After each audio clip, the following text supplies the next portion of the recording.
Salut tout le monde, alors bienvenue dans cette nouvelle vidéo. Donc c'est une petite vidéo juste pour répondre en fait au petit jeu que je m'étais livré sur Facebook. J'ai donc lancé une question que j'ai appelée question point trader, de savoir en cas de victoire des Bleus demain donc contre la Croatie, est-ce que le CAC 40, donc l'indice phare français, va-t-il progresser? Réponse A.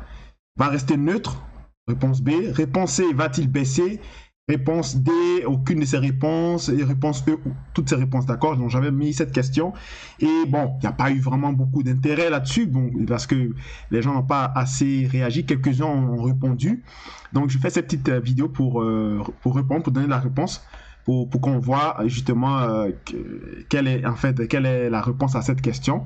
Et c'était amusant de le faire parce que je voulais voir s'il y avait des gens qui vraiment tenaient contre, qui allaient vraiment considérer cet effet d'annonce ou bien cette future nouvelle qu'on va avoir demain, s'ils allaient considérer ça vraiment dans leur prise de décision au niveau de leur point de vue sur le CAC 40. Et la plupart, justement, ont été vigilants. Ils ont dit non, que ça n'a aucun rapport ou alors il ne se passera rien, d'accord?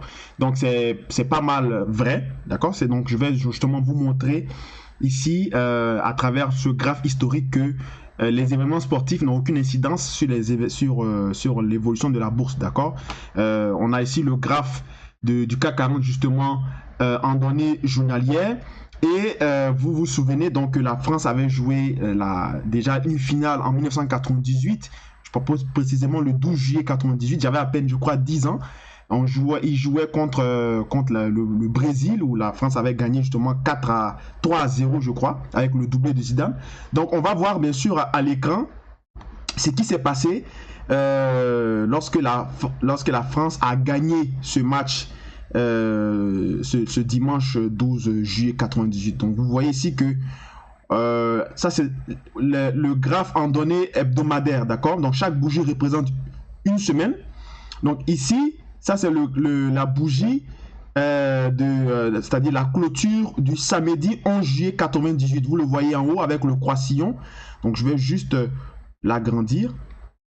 On le voit ici, donc cette bougie ici, c'était le samedi 11 juillet 98, d'accord? Et le 12 juillet 98, c'était la finale, d'accord? Donc quand la France a gagné 3-0, donc c'était l'euphorie partout en France. Et regardez ce qui s'est passé après. Donc toute la semaine du 12 juillet, donc à partir du 12, donc après la finale, jusqu'au 18 ou bien jusqu'au 17 juillet, on a eu une succession de baisses, d'accord, sur les marchés, d'accord? Donc c'est pour vous dire que en fait, les événements sportifs n'ont rien à voir avec la finance des marchés, d'accord? Je sais que certaines personnes ont essayé de démontrer que les flux d'investissement diminuaient lorsqu'il y a une Coupe du Monde en été, mais c'est un peu biaisé parce que déjà en été, on n'a pas les mêmes flux, le même volume de transactions déjà sur les marchés financiers. Donc qu'il y ait Coupe du Monde ou pas, ou bien un grand événement sportif, on sait déjà d'office que généralement les volumes sur certains marchés, notamment le marché des actions ou le marché des bons du trésor, diminuent. Sur le Forex, je ne pense pas que ça diminue quand même. Il y a toujours souvent des opportunités, d'accord? Même si on voit que relativement ça peut être calme, mais le Forex est tellement vaste et liquide que peu importe en été ou pas, il continue toujours d'avoir des transactions, d'accord? Contrairement aux indices et au marché des bons du trésor, d'accord? Le marché des matières premières, lui, dépend beaucoup du climat, d'accord? Donc, pendant l'été, quand on a certaines catastrophes naturelles ou certains événements climatiques, ça affecte justement le produit qui est lié en question, d'accord? Donc, pour revenir sur le CAC, on voit que le samedi, ou disons du vendredi 10 juillet 1998 au samedi 11 juillet 98, on a eu une clôture qui est ici, donc une forme de ce qu'on appelle les dark clouds, d'accord, donc les couvertures en nuages noirs, vous voyez ici, donc à la suite d'un sommet. Donc ça, si je rétrécis un peu le graphe, vous allez voir que On a eu un long mouvement et ça s'est fait à la suite d'un sommet. Donc, on était pratiquement sur des plus hauts. Et on a eu la couverture en nuage noir. Vous le voyez très bien ici. Donc, depuis 96, 97, on a eu une forte accélération du CAC 40 jusqu'à au dimanche à la clôture, donc du samedi 11 juillet 98. Le dimanche 12, on a eu bien sûr la finale et après on a eu une vague de baisse, d'accord. Donc malgré que la France a gagné, le CAC a sévèrement corrigé à partir de la semaine du 12 juillet, du dimanche 12 juillet 98 pratiquement jusqu'à septembre 98, on a fait que corriger. Maintenant, si on va voir par exemple justement le graphe du CAC, où se situe le graphe du CAC actuellement avant, bien sûr, l'événement qui est de demain, de la finale de demain, dont je souhaite d'avance bonne chance à nos amis les Français. On va voir à quel niveau se situe le CAC et savoir si le CAC va monter ou pas. On sait déjà que peu importe ce qui va se passer la finale, ça n'aura aucune incidence, d'accord. Là, on a vu que la correction était simplement due au fait qu'on était déjà sur un plus haut, d'accord. Donc, on avait fait déjà un pattern que vous connaissez tous, qui sont la couverture en nuage noir, donc le dark cloud. Et c'est normal qu'on ait une sévère correction après ça. Et c'est parce que c'est un retournement c'est une figure de retournement donc lorsqu'elle apparaît à la suite d'un sommet, d'accord. Là, nous sommes dans un range. On le voit très bien ici. Je vais juste le montrer. On le voit très bien ici on est dans un range ici, dans une boîte. D'accord. Je vais juste l'illustrer rapidement sur l'écran pour qu'on puisse le voir. Donc là, on est dans un range. Donc on est dans ni moins ni près dans un voilà, on est ni près ni moins dans une hausse, d'accord. On est plutôt dans un range, dans une boîte. On a déjà fait des plus hauts précédemment, donc je vais le montrer également ici. Donc on a un top ici, voilà. Après on a un top ici, voilà, d'accord. Donc, et on a déjà aussi fait une succession de hausses depuis novembre 2011 on est arrivé à peu près à des niveaux intermédiaires. Certes, on est déjà au-dessus d'un plus haut. Et si on regarde donc de très près, on est dans une boîte, donc dans un rectangle. Comprenez? On vient de clôturer la semaine en hausse. Vous le voyez bien à l'écran si je zoome très bien. Voilà. Donc, on vient de clôturer la semaine en hausse. D'accord? On le voit ici à l'écran. Donc déjà, si la France gagne ou qu'elle perde, je ne pense pas qu'il va y avoir une incidence sur le graphe parce qu'on a vu et on sait que ça n'a pas... Parce que j'ai posé la question, c'était pour piéger un peu certaines personnes, puisque j'avais montré auparavant un graphe de la Juventus en H4 lorsque il y a eu l'effet d'annonce de Cristiano Ronaldo qui a signé maintenant à la Juventus. Et on a vu sur le graphe de la Juventus, les traders ou les investisseurs sur la Juve, ils ont acheté le marché de la Juventus, donc le club, d'accord.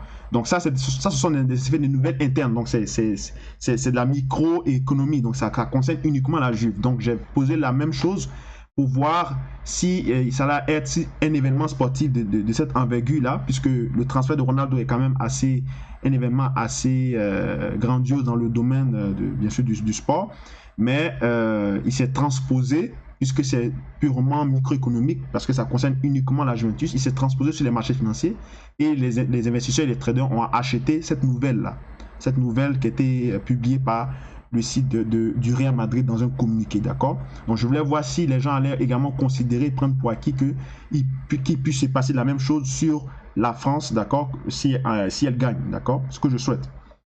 Donc on voit que ça n'a aucune incidence, parce que même si on voit que la clôture s'est faite ici dans le vert, on peut très bien recorriger pour revenir et peut-être valider un double bottom intermédiaire. Donc vous êtes habitué maintenant à ce genre de figure, d'accord. On le voit déjà à l'œil nu qu'on puisse avoir un truc comme ça, un top, après ça ici, peut-être clôturer là, valider, refaire encore un autre bottom et puis aller pour une hausse, d'accord? Ou bien carrément rebaisser, d'accord? Je remonte une dernière fois parce que j'ai cassé le rectangle, donc une fois ici, deux fois, après ça revenir, retester encore 5250 et pourquoi pas repartir, retester les sommets, d'accord? Ça peut ressembler à un truc comme ça, d'accord? Mais ça, c'est purement technique parce que nous sommes en train d'analyser un graphe de weekly, d'accord? Donc, dans chaque chandelle, il y a beaucoup de nouvelles fondamentales qui sont déjà incluses. Vous connaissez déjà le contexte des marchés financiers au niveau de l'Europe. Je l'explique sans cesse durant les émissions de la semaine avec le Weekly Market Fundamental Analysis. Donc, plus ou moins ceux qui me suivent savent quel est le contexte fondamental sur les marchés financiers en Europe et également aux États-Unis. Et on voit que peu importe final ou pas, le CAC, ça ne va pas changer la trajectoire du CAC. On a clôturé dans le vert, donc on peut commencer très bien la semaine, bien sûr au-dessus du plus haut hebdomadaire, ou bien on peut commencer bien sûr en dessous du plus haut hebdomadaire pour se mettre à corriger et puis venir retester les plus bas pour valider un éventuel double bottom. Si on vient échouer sur 5250, on peut valider un double bottom et puis là se mettre à payer le CAC pour repartir. Voilà. Donc c'était une petite vidéo, c'était pour vous illustrer que les événements sportifs n'ont rien à voir avec la bourse, contrairement à ce que souvent certaines personnes veulent faire croire que quand il y a Coupe du Monde, les volumes diminuent, tout ça. Non, c'est pas vrai. Déjà en été, déjà les volumes déjà diminuaient et ça dépend des marchés. Sur le marché des indices, oui, et là encore, là, ça commence à ne plus suivre cette règle depuis un certain moment, d'accord? Parce que beaucoup de choses ont changé, la finance est bouleversée, d'accord? Il y a beaucoup de choses qui se passent dans le monde, donc ces anciennes coutumes-là commencent à ne plus être originales, d'accord? Et sur le marché du Forex, même en été, il y a toujours de super mouvements à prendre. C'est un marché qui ne dort presque jamais, d'accord?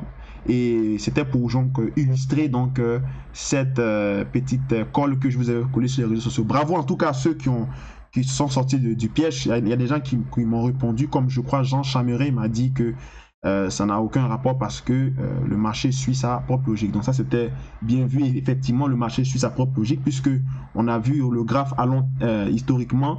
Le graphe du samedi, du dimanche 12 juillet 98 que malgré la finale remportée par la France, le CAC n'a pas progressé, le CAC a plutôt baissé parce que on était déjà sur des plus hauts, donc techniquement quand on fait plus haut et puis on a des chandelles de retenellement, bien sûr on va avoir des corrections majeures à venir, d'accord?